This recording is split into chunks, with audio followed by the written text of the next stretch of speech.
So, today I want to talk about my journey when it comes to my mental health issues, PTSD, anxiety, depression. The depression isn't nearly as much of an issue as anxiety. The anxiety's been crippling for the last 10 plus years of my life.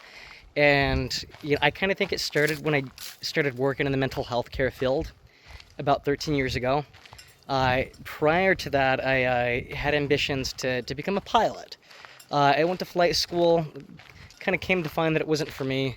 I didn't have enough passion in it to really pursue it and put the work into it. So I went back to traditional college. I finished my AA, and I worked as a caregiver. Um, and the first 2.5 years working as a caregiver, I had a great time. The pay was garbage, but the job was very fulfilling, reinforcing, and I had a lot of great clients that that I had an opportunity to work with. But then I had transferred from the Tri-Cities, Washington, out to Spokane, Washington, so that I could attend Eastern Washington University and get my bachelor's degree. While I was pursuing my bachelor's degree, I had transferred to a different division at that company. So I continued to work as a caregiver. Unfortunately, the house they put me at was chaos. Every day, myself and my coworkers, we were being assaulted by our clients. They were both nonverbal, developmentally disabled adults. One of them was about 2.5 times my weight, and you were expected to cook for them, clean, shower them, bathe them, and administer medications. And so there were a ton of different responsibilities, and pay was atrocious for what you were expected to do. But on top of all those responsibilities, you were getting assaulted on a daily basis. If you had to wipe one of the clients, they would assault you. If you had to cook for the client, they would assault you. If you had a certain kind of food they wanted, they would attack you for it. And I was going home bloody every single night for months for $12.50 an hour. And this is in Washington State back in 2017. So $12.50 an hour was not much.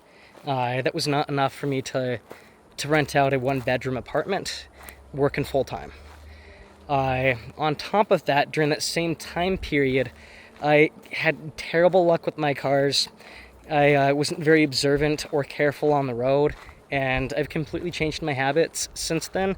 But within a 2-month period, I had flipped over 2 different vehicles on black ice and completely demolished those cars. I physically came out unscathed, but the experience itself was extremely traumatizing. And to this day, I do have a lot of anxiety on the road, especially in the snow. But with the concoction or a combination of me crashing those cars and being attacked on a daily basis at work and trying to go to school full time, it was so much for me to handle to the point where I had to quit my job. I had a panic attack one day driving to work, and keep in mind, more than 13 years ago, I was a very confident person. Anxiety wasn't really something that existed in my life, and I didn't quite understand what people were going through when it came to anxiety.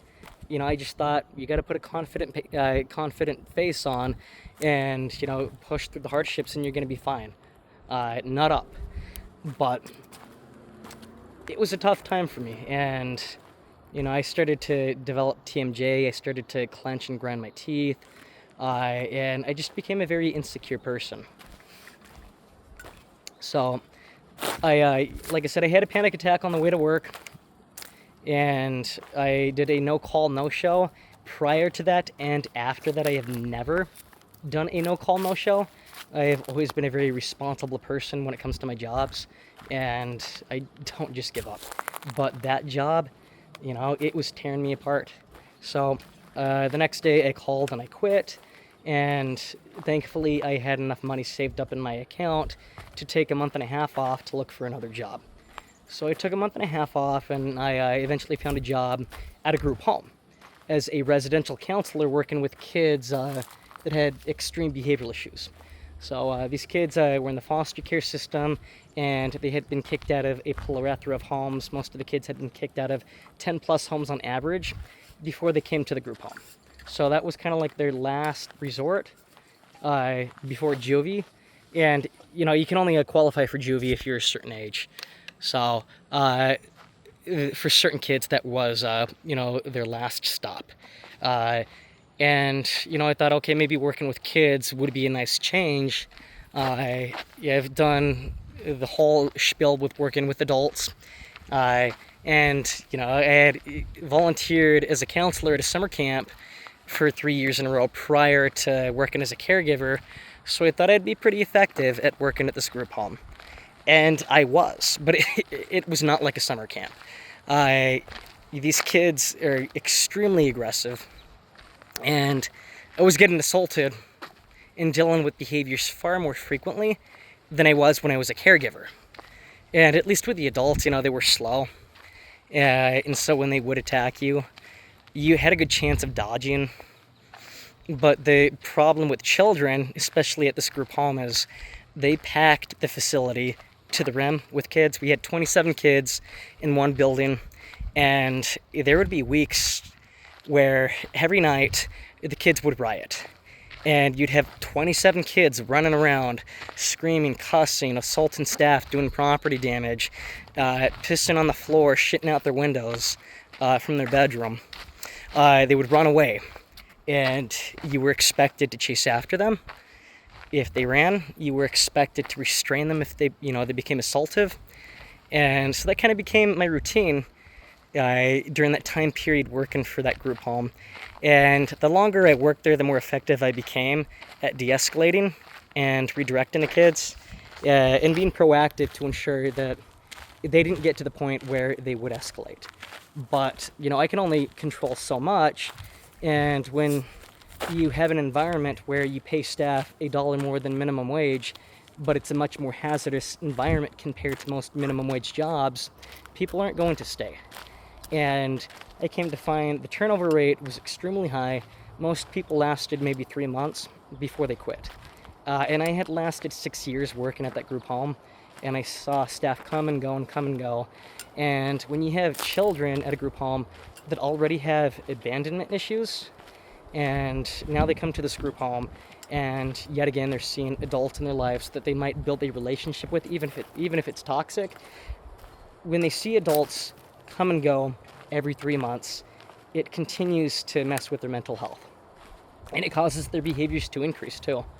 And I got to the point where, you know, I couldn't handle having to step up for incompetent staff that were new, that meant well, but they had no rapport with the kids, and they didn't know how to work with the kids. And so I was stuck constantly dealing with the behaviors, but I was not financially compensated for having to step up and put extra work into my job. And so, you know, that job really messed with my mental health. And I'd say probably more than working as a caregiver, because, you know, with a caregiving situation, like I said, the first 2.5 years were fine. It wasn't until like the last 6 months that I had a hard time with that job, and it became, you know, a hazardous, unhealthy environment.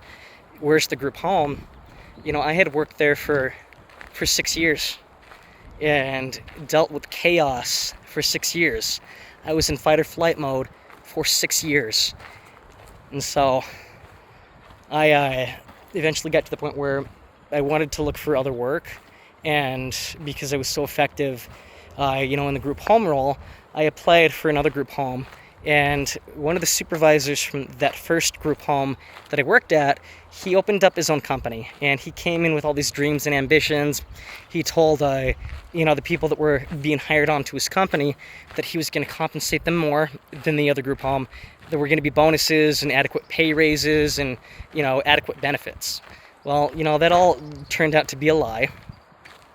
However, I had worked at that group home for about 4 years, and I became a supervisor, and I became a very effective supervisor. And so I was able to adequately train the staff on how to work with the kids, and I was able to build up a good team to work with the kids over that 4-year time period. But just like with the other job, when you're underpaid and you're working in a hazardous environment and you're living paycheck to paycheck, there's only so much you can tolerate before you have to start taking care of yourself and you have to look elsewhere for employment. And so, I had chosen to move on from that job as well. Now, I'm kind of getting ahead of myself here. During that, basically 10-year time period of working at those 2 different group homes, I had worked as a counselor for a mental health clinic, and I hated that job. The caseload was really high. I was working with a caseload of 70 clients, seeing each client for about an hour per session, and the pay was extremely low for that too, but that job required a bachelor's degree, and that was the first job I had worked after I graduated college, hoping that I could move on from the group home environment to something healthier, and that was not the case. I've also worked as an ABA therapist, working with kids on the autistic spectrum, implementing behavior modification. And while I learned a lot from that job, it was another job where the clients I was working with were very assaultive. And I was going home, after assaults every night, and I was getting paid very low for tolerating, what I had to tolerate and what I was expected to do on the job. So yeah, I did that. I worked at a dispensary for 3 months, selling cannabis. Ironically, that was toxic too. The trainer was a narcissist and probably a sociopath, but that was only for 3 months. However, right now, I work at a psychiatric hospital, and to put it bluntly, I work at a psychiatric hospital for the criminally insane, and we take in some of the most dangerous people in Washington State, and the job's not perfect, it has its issues, but I am paid significantly more than anything else I've ever done, and ironically, it's not as volatile or hazardous compared to my other jobs, like working at the group home was much more difficult, working as a counselor and an ABA therapist. All these jobs were far more difficult and dangerous than what I'm doing now. I've come to find that working at the hospital, if you're not stupid, if you show enough empathy and you take a proactive approach with the patients, typically you're not going to get assaulted. Unfortunately, there's a lot of staff that I work with at the hospital that don't take that approach, and they get into power struggles with the patients, and eventually they do get attacked. Crossing my fingers, but so far I have been able to avoid an assault. So for the most part, I'm pretty happy at this job, but you do have to keep your guard up because it is still a very dangerous environment.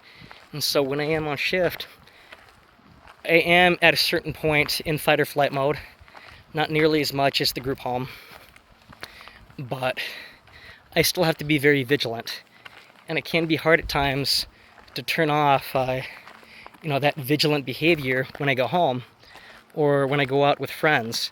And so after kind of explaining the backstory to my jobs, I want to talk about something else too. So at one of the group homes that I worked at, the second one, I worked with a certain kid that I built a relationship with and really connected with, and I had worked with him for 3 years.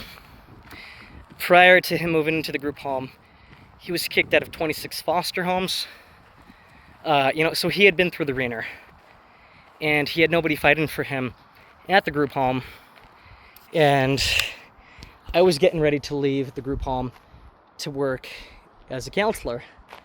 And so when I finally made that decision to move on, I had reached out to a social worker and I had asked, is there anybody trying to fight for him? Is there anybody trying to become his foster parent? Or is there anybody trying to adopt him? And unfortunately, nobody at the time was willing to take him in. And he had watched his peers move in and out of the group home in a much more short period of time compared to him, and it really frustrated him, and he was working on his behaviors more than his peers were, and so I can see the frustration. So I took on the initiative to move him into my home. I got a 2-bedroom apartment that I moved him into, and I gave him my all. I really tried my best with him. However, he was having a lot of behaviors at school. He was extremely assaultive towards the staff, and I was getting pulled from work 2-3 days a week on a weekly basis, and it got to the point where I couldn't pay my bills. I had an eviction warning on my apartment because I wasn't able to make rent. The state was supposed to provide financial support for me to be able to take care of him. That did not kick in until 3 months after he moved into my home, and the state knew that I only made $25 an hour at the time. This is when I was working as a counselor, and there was no way that I could live off of that wage and pay for a 2-bedroom apartment and take care of him at the same time, especially if I'm making it into work, 2-3 days a week. I'm gonna take a drink of water really quick. Yeah, so after this became kind of a weekly routine with him, I pushed it for 6 months, and I eventually got to the point, and a lot of people had convinced me too that it was time to move him out, that I had tried my best, and I really did. I was the longest placement that he's ever had beyond a group home, and the group home they have 24/7 staff to work with the kids. There was no escape for me. I had to go to work, then I had to take care of him, and my home environment was more chaotic than my job. So I had moved him out, but I told him I was going to continue to fight for him, and I did. He moved to a different city. He was kicked out of that home in 2 weeks. Then eventually he moved to another city. He was kicked out within 24 hours, then ended up back in my town at another group home. So because he had moved back to my town, we started doing weekend visits again. He was staying at my house overnight for the weekend, for basically every weekend, for about a year and a half. And the state reached out to me again, and they asked if I would be willing to move him back in. For almost a year, I was skeptical, but eventually I caved, and I did move him back in. But I was working at the hospital at the time, and I was working from 11:30 a.m. till 10 p.m., and so I needed somebody to watch him while I was on shift. And so the state paid for a nanny to work with him, and for the first 3 months, things were going pretty well. He was doing fantastic, but a little over a year ago, his mom had passed away from a fentanyl overdose, and back in January, the anniversary hit. And when the anniversary hit, he spiraled out of control, and he became extremely aggressive with the nanny. He was constantly butting heads with her, and it became a very problematic situation. She was calling me yet again 2 to 3 days a week to come swap her out because she could not de-escalate him, and I had to come home to de-escalate him. But he would destroy his room, he'd throw stuff at her, and it was very problematic. And I tried different approaches with him. I was extremely patient. I tried working with the state to get different resources, but nothing was good enough to get him back on track. And so, yet again, I had to move him out. And as of right now, he's still living in the same city. We were lucky enough to find a foster family to take care of him. And both parents are retired, so they can give him all their time. They don't have to be pulled from work due to an escalation. And he's staying with me every other weekend. And I think we finally come up with a really good balance for him to maintain his mental health and to keep him stabilized in a home. And I can give him my all to the point where I'm not burnt out. I can, take care of him every other weekend and maintain my job. But yeah, so that's where I'm kind of at right now. And because of all these different things that have taken place in my life, anxiety has become a very crippling thing. And so at the moment, I'm trying to work on myself, and I'm trying to build myself up, go to the gym more. I was using cannabis for quite a long time for sleep. I've cut that out of my life, and I'm going to keep it out of my life for a while, if not forever. And I want to start doing more hikes, which is what I'm doing right now. I feel pretty good to get myself outside and to get fresh air. So you guys, what kind of mental health journeys have you gone through? Are you struggling with anxiety? And if so, what are you doing to work on your anxiety? Let me know down in the comments. All right, have a great day.